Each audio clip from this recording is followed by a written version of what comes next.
2024 നടന്ന LGS എക്സാമിൻ്റെ question പേപ്പറാണ് കേട്ടോ. അപ്പോൾ ഇനി 2025 അതായത് 2026 എക്സാംസ് നടക്കുന്നുണ്ടാവുക. അപ്പോൾ ആ ഒരു എക്സാമിന് നിങ്ങൾക്ക് ഇതൊക്കെ പഠിച്ചിട്ട് പോവുകയാണെങ്കിൽ നന്നായിട്ട് സ്കോർ ചെയ്യാൻ പറ്റും. അപ്പോൾ നമുക്ക് ക്വസ്റ്റ്യൻ പേപ്പർ ഡിസ്കസ് ചെയ്യാം. അതിനു മുമ്പ് ഈ ഒരു ചാനൽ ആദ്യമായിട്ട് കാണുന്നവരാണെങ്കിൽ ചാനൽ സബ്സ്ക്രൈബ് ചെയ്യുക. ആദ്യത്തെ ചോദ്യം, താഴെ പറയുന്നവയിൽ പോർട്ടൽ സിരയുമായി ബന്ധമുള്ള പ്രസ്താവനകൾ ഏതെല്ലാം?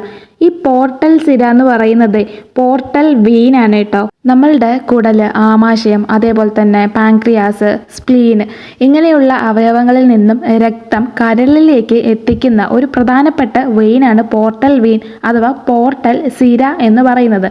അപ്പോൾ അതുമായി ബന്ധപ്പെട്ടുള്ള പ്രസ്താവനകൾ ഏതെല്ലാം എന്നുള്ളതാണ് ചോദിച്ചിരിക്കുന്നത്. 4 ഓപ്ഷൻസ് ഉണ്ട്. ഇതിൽ ശരി ഉത്തരം ഓപ്ഷൻ ബി ആണ്. അതായത് രണ്ടാമത്തെയും നാലാമത്തെയും ഓപ്ഷൻസ് തന്നിട്ടുണ്ടല്ലോ, അതാണ് ശരി. അവയവങ്ങളിൽ നിന്നും അവയവങ്ങളിലേക്ക് രക്തം വഹിക്കുന്നു, അത് തന്നെയാണ് ചെയ്യുന്നത്.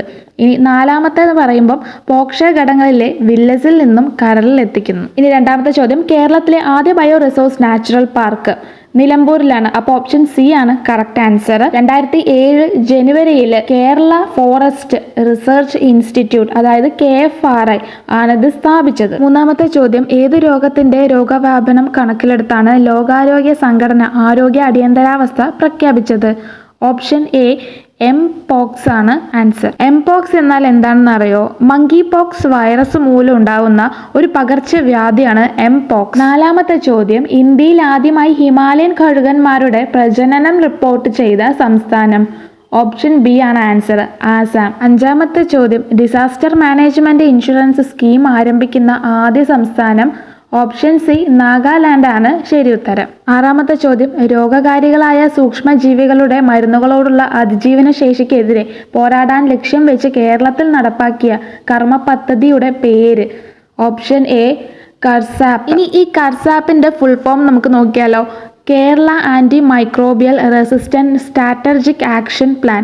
അപ്പോൾ ഇതാണ് ഇതിൻ്റെ ഫുൾ ഫോം. ഇനി ഇത് ലോഞ്ച് ചെയ്തത് 2018 ഈ ഒരു കാര്യങ്ങളൊക്കെ നിങ്ങൾ ഓർത്ത് വെച്ചോളൂ. ഏഴാമത്തെ ചോദ്യം, സസ്യകോശങ്ങളിൽ തൊട്ടടുത്ത കോശങ്ങളെ ബന്ധിപ്പിക്കുന്ന കോശദ്രവ്യപാത ഏത്? ഓപ്ഷൻ സി പ്ലാസ്മോ ഡെസ്മേറ്റ ആണ് കേട്ടോ ആൻസർ. അടുത്ത ചോദ്യം, അമീബിക് മെനിഞ്ചോ എൻസഫലൈറ്റിസ് രോഗത്തിന്റെ രോഗകാരി ഏത്? Option B Naegleria fowleri. എന്തൊരു പേരാണല്ലേ, പക്ഷെ നമ്മൾ ഇതൊക്കെ ഓർത്തിരിക്കണം. ഓരോ മാർക്ക് പോയി കഴിഞ്ഞാലും നമുക്ക് അത്രയും നഷ്ടമല്ലേ. സോ നമ്മൾ മാക്സിമം എല്ലാം പഠിച്ചെടുക്കുക.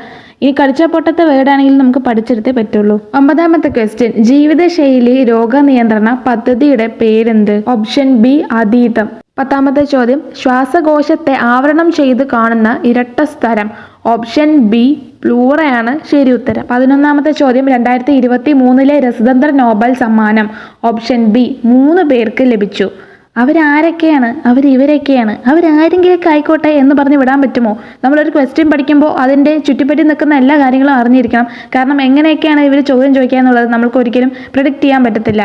അപ്പോൾ നമ്മൾ ആർക്കൊക്കെ ലഭിച്ചു എന്നുള്ളതാണ് നോക്കേണ്ടത്. അപ്പോൾ 3 പേരുടെ പേര് ഞാൻ പറയാം. ആദ്യത്തെ ആള് മൗങ്കി ജി ബാവെൻഡി. എന്താല്ലേ പേര്? നിങ്ങളിതൊന്നും മറന്നു പോകാതിരിക്കാൻ എവിടെയെങ്കിലും എഴുതി വെക്കുക.